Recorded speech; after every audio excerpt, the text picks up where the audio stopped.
Samantala, sugatan ng isang motorcycle taxi rider matapos barilin ng security guard ng isang bus terminal sa Quezon City. Ang ugat ng away, alamin sa balitang hatid ni James Agustin.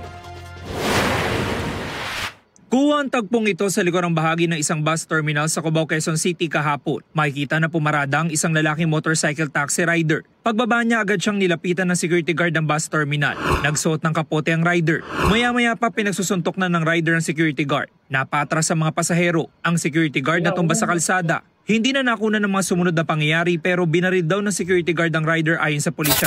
Meron tayong police assistant desk sa bawat bus terminal, no?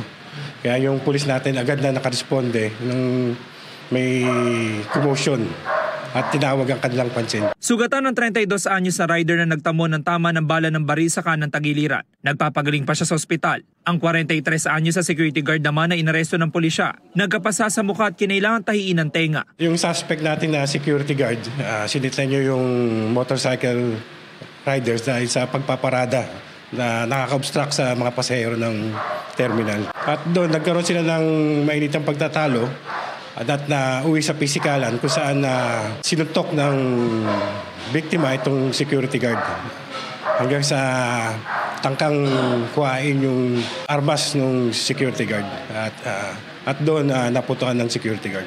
Nakuha ang baril na ginamit ng security guard. Isinailalim din siya sa paraffin test. Sa ngayon sir, wala muna akong masabi sir . Kasi sa aming agency na sa korte na lang daw magsalita. Maharap ang security guard sa reklamong frustrated homicide. Desidido rin siya magsampa ng reklamong physical injury laban sa rider. James Agustin, nagbabalita para sa GMA Integrated News.